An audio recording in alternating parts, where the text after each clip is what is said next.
Everyone, उम्मीद है आप सब लोग अच्छे होंगे। I am Kritika Sharma and welcome to our channel. Students, जैसे कि आपको मालूम है हम कर रहे हैं 1000 important question of a biology. इसमें हम क्लास 11 एंड क्लास 12 के कंप्लीट बायोलॉजी करने वाले हैं।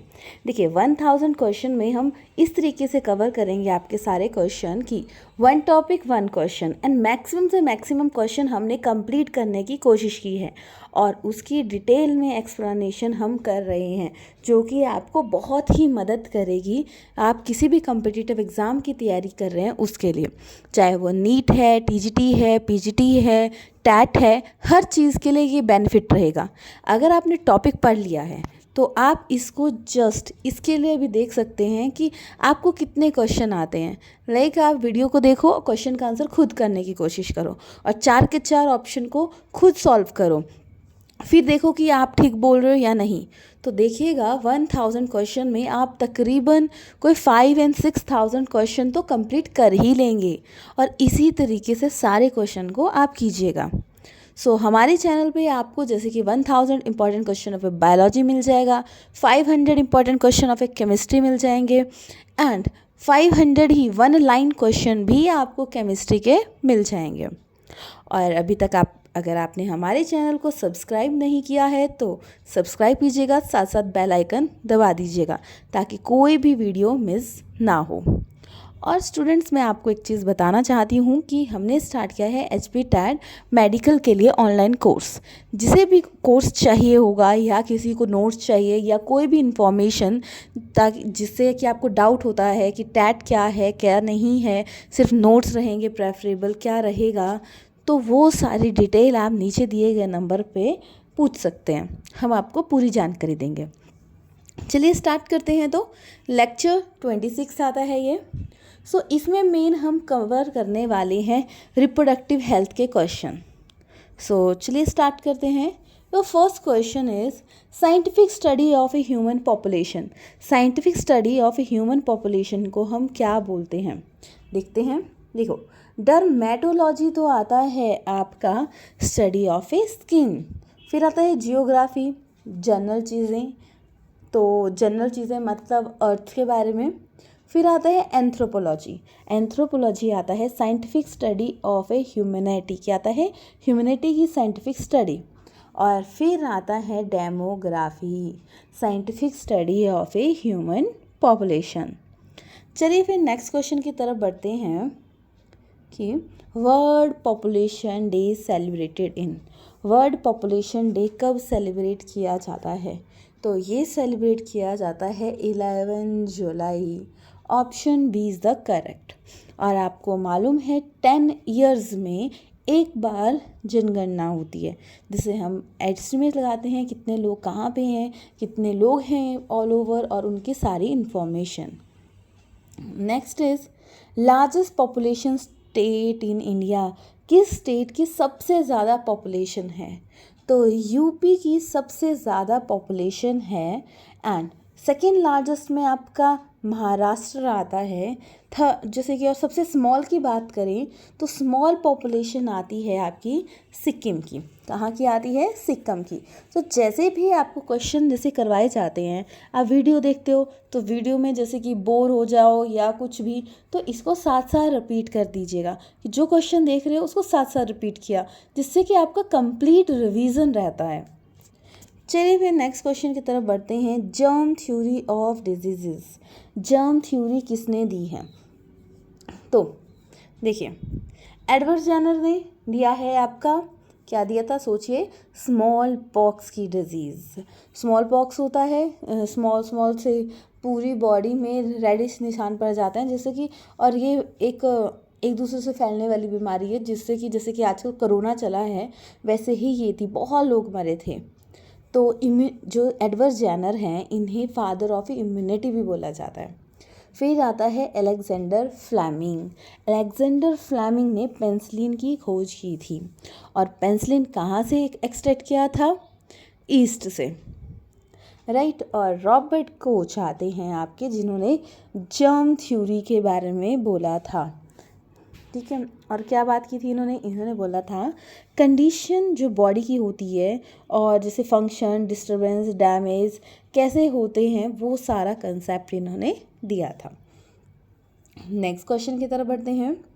मैक्सिमम ग्रोथ रेट अकरिंग, देखिए पॉपुलेशन को मेज़र करने के लिए ग्राफ सा बना होता है, तो उसमें किस फेज़ में मैक्सिमम ग्रोथ रेट होती है। चलिए देखते हैं। ये है पॉपुलेशन ग्रोथ कर्व। तो सबसे पहले आता है लैग फेज़, जिसमें थोड़ी सी स्टेशनरी रहती है। फिर आता है एक्सपोनेंट फेज़, जिसमें कि ग्रोथ रेट बहुत फास्ट होती है। फिर रुक जाती है स्टेशनरी फेज़ में, तो फिर आ जाता है डेथ फेज़। सो अगर हम देखेंगे तो मैक्सिमम ग्रोथ होती है एक्सपोनेंशियल फेज़ में। तो यहाँ पे हमारा क्वेश्चन करेक्ट बन जाता है, option B is the correct. Next question की तरफ बढ़ते हैं। ज़ीरो ग्रोथ मीन, देखिए ग्रोथ मेज़र की जाती है कि कितने आगे बढ़े हम। अगर माना जितने बढ़ रहे हैं, जैसे कि माना आप इन्वेस्टमेंट की बात करें, पैसों की बात करें, तो जितने पैसे आपके पास हैं उतने ही आप इक्वल खर्च, जैसे कि आप माना 10,000 कमा रहे हो, 10,000 के 10,000 खर्च कर रहे हो, तो ज़ीरो इन्वेस्टमेंट है, ज़ीरो सेविंग है। तो वही है ज़ीरो ग्रोथ का मतलब है कि जितने पैदा हुए और उतने ही मर गए। तो ये है नेटलिटी बैलेंस मोर्टेलिटी। तो option B is the correct. Next question की तरफ बढ़ते हैं। Sterilization in a male is perform surgically by, देखिए मेल एंड फीमेल जो रिप्रोडक्टिव सिस्टम है कि जैसे कि आगे बर्थ ना हो क्योंकि पॉपुलेशन बढ़ी जा रही है, तो उसके लिए अलग अलग मेथड यूज़ किए जाते हैं।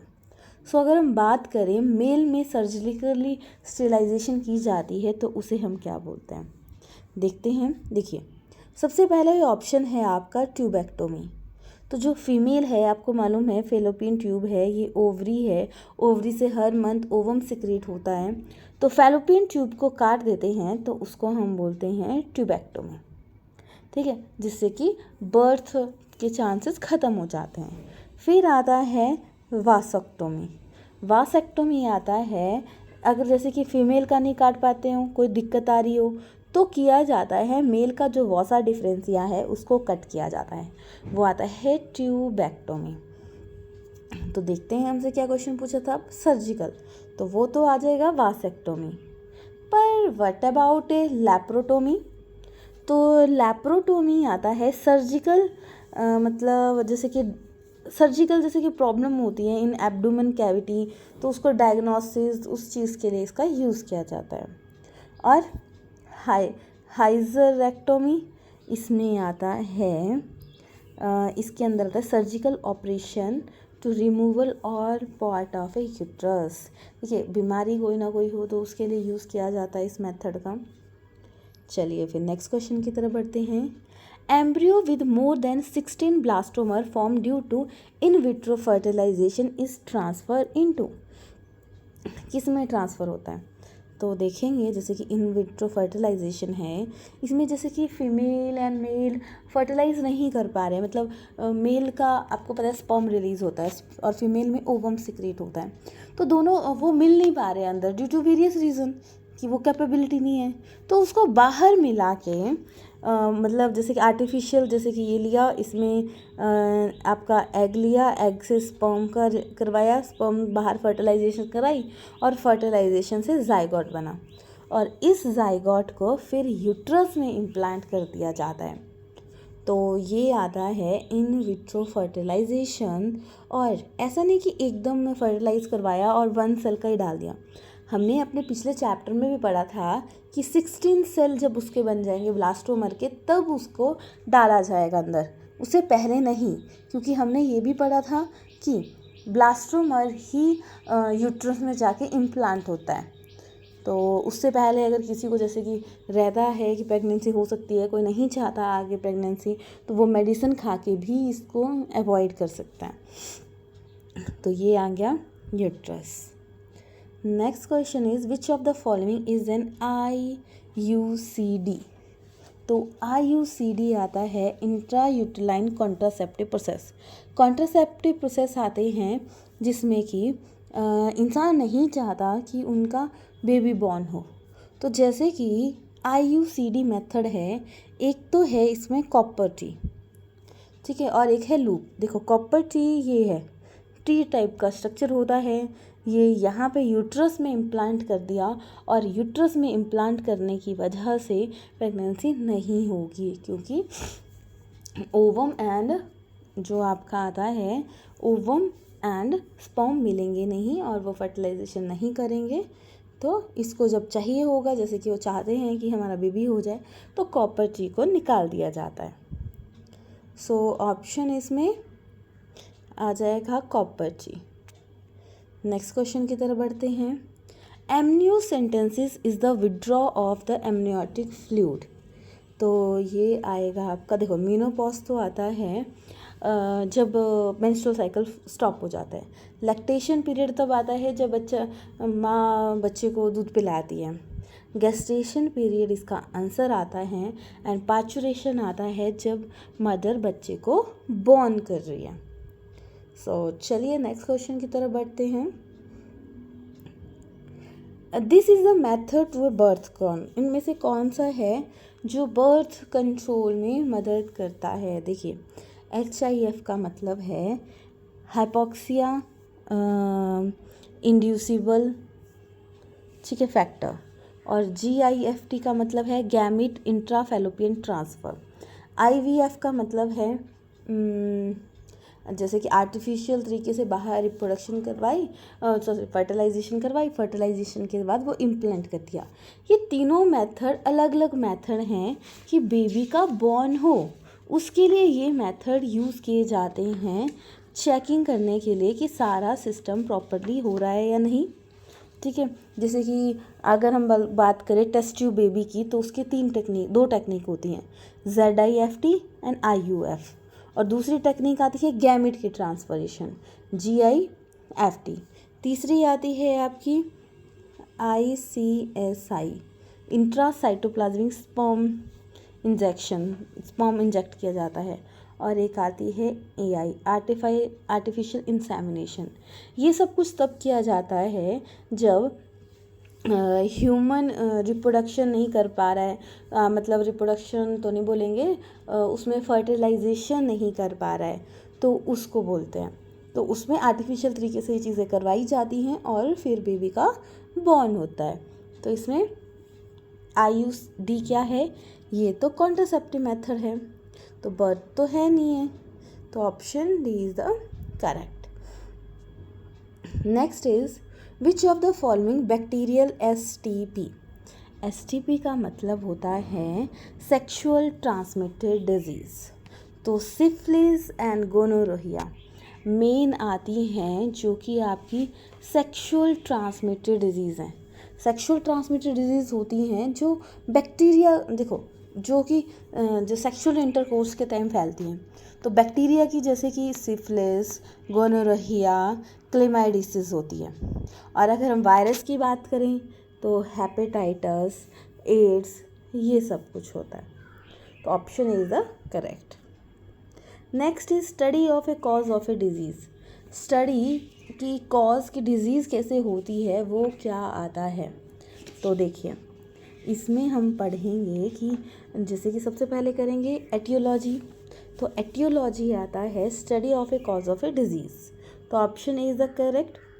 देखो फिर दूसरा ऑप्शन आता है प्रोफाइलेक्सिस। प्रोफाइलेक्सिस होता है प्रिवेंट ऑफ ए डिजीज़। तीसरा आता है epidemiology, mode of transmission of a disease, कैसे मोड कैसे ट्रांसमिट हो रहा है, मतलब क्या मोड है, कैसे फैल रही है बीमारी वो। तो ऑप्शन स्टडी कॉज डिजीज़ का ये आता है etiology. Next is which of the following mechanical barrier used in birth control. Mechanical barrier कौन सा यूज़ किया जाता है। तो देखो जो अगर हम बात करें कॉपर टी की, लूप की, तो ये क्या आते हैं, ये IUCD मेथड है, ठीक है, IUCD इंट्रा यूट्रोलाइन कॉन्ट्रासेप्टिव प्रोसेस है। और अगर हम डेल्कॉन शील्ड की बात करें तो एक कॉन्ट्रासेप्टिव डिवाइस है, इंट्रा यूट्रोलाइन कॉन्ट्रासेप्टिव डिवाइस। डायफ्राम की बात करें तो जैसे डायफ्राम होता है ना रेस्पिरेशन में, वैसे ही एक ब्लॉब टाइप स्ट्रक्चर होता है जो कि यहाँ पे वेजाइना से ऊपर को फिट कर दिया जाता है, जिससे कि बैरियर, मैकेनिकल बैरियर बना देता है, जिससे कि बेबी पैदा ना हो। राइट, तो ऑप्शन यहाँ पे हमारा सी करेक्ट हो जाता है। नेक्स्ट क्वेश्चन की तरफ बढ़ते हैं। Filariasis is cause through the bite of. Filariasis किसकी बाइट से होता है? तो देखिए, सबसे पहले करेंगे sand fly. Sand fly parasite मतलब लेशमानिया, जैसे सैंड फ्लाई है वो लेशमानिया पैरासाइट को ट्रांसपोर्ट करने का काम करती है, जिससे कि मेन होता है कालाजार। फिर आता है एनाफिल, ये मलेरिया कॉज करता है, मॉस्किटो है ये। और मलेरिया में कौन सा, मतलब जैसे कि मॉस्किटो है एनाफिल, तो उसमें प्लाज्मोडियम की वजह से ये कॉज होता है। क्यूलेक्स के से होती है फ्लेरेसिस, ठीक है, कॉज बाय क्यूलेक्स। चलिए नेक्स्ट क्वेश्चन की तरफ बढ़ते हैं। Amniocentesis is a process to. Amniocentesis process किसके लिए यूज़ किया जाता है? देखो ये है, जैसे कि ये है बेबी की चेकिंग के लिए यूज़ किया जाता है। तो जैसे कि बेबी को हेरिडिटी डिजीज़ तो नहीं है या कोई और प्रॉब्लम तो नहीं है, तो इन सब के लिए इसका यूज़ किया जाता है। तो option B is the correct, health के लिए। ठीक है, क्वेश्चन ये भी आता है कि हेल्थ के लिए किसके लिए यूज़ किया जाता है? हेल्थ की चेक के लिए। नेक्स्ट क्वेश्चन आता है आपका, the test is that test आना था, ठीक है, test that use to diagnose the AIDS are. तो टेस्ट जो यूज़ किया जाता है वो किया जाता है मेनली एलिसा। तो तीनों में एलिसा है, बट कौन सा एलिसा वाला करेक्ट है? तो सबसे पहले तो समझेंगे एड्स होता कैसे है। एड्स एक सेक्सुअल ट्रांसमिटेड डिजीज़ है, HIV वायरस से होता है, और HIV वायरस एक रिट्रोवायरस है, और इसकी चेकिंग होती है एलिसा से। एलिसा की फुल फॉर्म एंजाइम लिंक्ड इम्यूनोसॉर्बिटल एसे। क्या आता है? एंजाइम लिंक्ड इम्यूनोसॉर्बिटल एसे। तो वेस्टर्न ब्लॉट टेस्ट होता है, वेस्टर्न ब्लॉट एंड एलिसा, मतलब वेस्टर्न ब्लॉट चेक किया जाता है एलिसा का, वो उस तरीके से ये चेकिंग होती है। तो option C is the correct. Next question की तरफ बढ़ते हैं। Which of the following is STP? Sexual transmitted disease कौन सी है? देखो, कैंसर तो है नहीं है, मलेरिया अभी किया था हमने, एनाफिल मॉस्किटो के थ्रू होता है, और निमोनिया ये भी फीवर है। तो ट्राइकोमोनियासिस ये है एक sexual transmitted disease. Next question की तरफ बढ़ते हैं। Cervical cap are main form, इसका मतलब है सर्वाइकल कैप एक बर्थ कैनाल से रिलेटेड है। तो ऑप्शन यहाँ पे आपका बी करेक्ट बन जाता है। Next is prenatal diagnostic technique is used as. तो प्री जो डायग्नोस टेस्ट होती है, देखो वो आती है आपकी amniocentesis. Option B is the correct. ये हमने देखो, इससे बीमारी भी चेक होती थी कि बच्चे को हेरिडिटी कोई डिजीज़ तो नहीं है, या इससे ये भी चेक होता था कि बच्चे को कोई और प्रॉब्लम तो नहीं है। तो amniocentesis. Next, which of the following is a compound of a oral pills? तो देखेंगे, जैसे कि वो तो आ गया प्रोजेस्टेरॉन, ठीक है। ऑक्सीटोसिन बर्थ हार्मोन आता है। रिलैक्सिन जब बेबी का बर्थ हो जाता है उसके बाद रिलैक्सिन हार्मोन सिक्रेट होता है, क्योंकि बर्थ के टाइम, पार्चुरेशन के टाइम सडन बहुत स्ट्रॉन्ग कॉन्ट्रैक्शन होती है मायोमेट्रियम की, तो उस टाइम रिलैक्सेशन के लिए रिलैक्सिन हार्मोन सिक्रेट होता है। चलिए फिर नेक्स्ट क्वेश्चन की तरफ बढ़ते हैं। Oral contraceptive prevent pregnancy bye. तो ओरल कॉन्ट्रासेप्टिव जो मेथड आता है प्रिवेंट प्रेगनेंसी किसके थ्रू होती है? तो ये होती है, मतलब आप नेचुरल किस तरीके से कर सकते हैं। देखो, तो मेंस्ट्रुअल साइकिल को समझना पड़ेगा। मेंस्ट्रुअल साइकिल में आपका पहले आता है follicular phase, post menstrual cycle, उसके बाद आता है आपका ओव्यूलेटरी फेज, उसके बाद आता है ल्यूटियल फेज। सबसे वो करना चाहिए कि जैसे कि प्रेगनेंसी ना हो तो प्रिवेंट करना चाहिए ओव्यूलेशन पीरियड में सेक्सुअल इंटरकोर्स के लिए। ये नेचुरल मेथड है कि आप प्रेगनेंसी से बच सकते हैं। तो prevent ovulation, option C is the correct. Next question की तरफ बढ़ते हैं। वोल्ट आर मीन फॉर, किस वोल्ट का मतलब क्या है? वोल्ट का मतलब है यहाँ पे बर्थ कंट्रोल। क्या मतलब है? Birth control. Option is correct. देखो एमनियोसेंटेसिस आपको इतनी देर से कर रहे हैं हम, डिटरमाइन करेगा हेरिडिटरी डिजीज़ को। रिप्रोडक्शन न्यू ऑर्गेनिज्म का फॉर्म होना। ब्लीडिंग मतलब खून बहना। तो ऑप्शन ए करेक्ट था। Next, which of the following can not be detect the developing foetus by amniocentesis. देखिए एमनियोसेंटेसिस हेरिडिटरी डिजीजेस मतलब क्रोमोसोम में जो भी कोई डिसऑर्डर हैं, कुछ भी है, उन सबको मेज़र करने में मदद करता है। तो उसमें आता है क्लीनेफेल्टर सिंड्रोम, ठीक है, सेक्स ऑफ द फोइटस भी चेक किया जाता है, डाउन सिंड्रोम भी चेक किया जाता है। जॉन्डिस नहीं किया जाता चेक, क्योंकि ये जॉन्डिस में क्या होता है, लीवर की प्रॉब्लम है मेन। तो ये लीवर को सबसे ज़्यादा अफेक्ट करता है जॉन्डिस। तो इसमें हमसे पूछा था कि कैन नॉट डिटेक्ट, तो जॉन्डिस नहीं डिटेक्ट किया जाता। नेक्स्ट क्वेश्चन आता है द कॉन्ट्रासेप्टिव सहेली। देखो अलग अलग मेथड यूज़ किए जाते हैं बर्थ कंट्रोल को। एक नेचुरल मेथड आता है, मतलब आप ओव्यूलेटरी फेज में अवॉइड करो सेक्सुअल इंटरकोर्स। मैकेनिकल मेथड आता है, मेल कॉन्डम यूज़ करें, फीमेल सर्विकल कैप। और केमिकल मेथड में सहेली एंड मालाडी यूज़ करते हैं। और IUCD मेथड में अभी की आप copper T and loop use की जाती है। एंड सर्विकल मेथड में मेल का वासा जो डिफरेंसिया है वो कट किया जाता है, वासेक्टोमी बोलते हैं। एंड फीमेल का कटिंग की जाती है फैलोपियन ट्यूब की, जिसको हम ट्यूबेक्टोमी बोलते हैं। सो हमसे क्वेश्चन पूछा गया है द कॉन्ट्रासेप्टिव सहेली।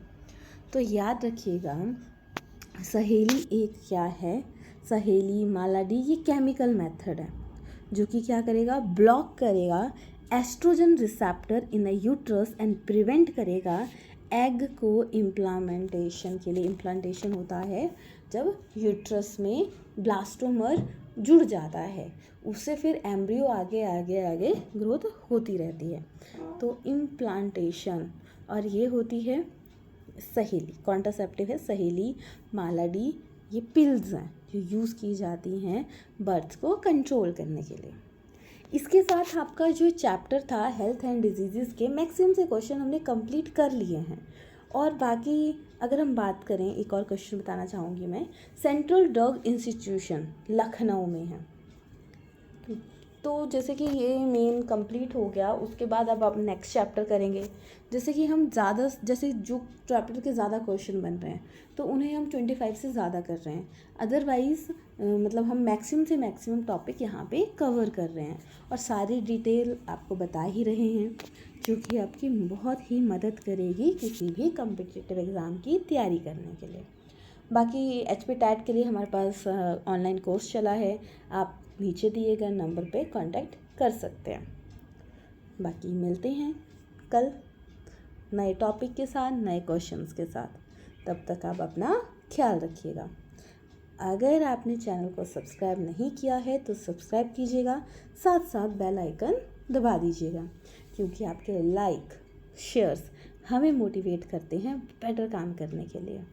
और अगर आपको फ़ायदा लगता है, अगर आपको कुछ और मटेरियल चाहिए, आप तभी कमेंट करके हमें बता सकते हैं। हम आपको ज़्यादा से ज़्यादा चीज़ें जैसे आपको चाहिए वो प्रोवाइड करवा सकते हैं। सो आप बताएंगे तो हमें पता लगेगा, सो हम उस तरीके से भी चीज़ें कर सकते हैं। सो चलिए मिलते हैं कल, तब तक अपना ख्याल रखिएगा। चैनल को सब्सक्राइब कीजिएगा, साथ साथ बेल आइकन दबा दीजिएगा ताकि आपकी कोई भी वीडियो मिस ना हो। Thanks for watching.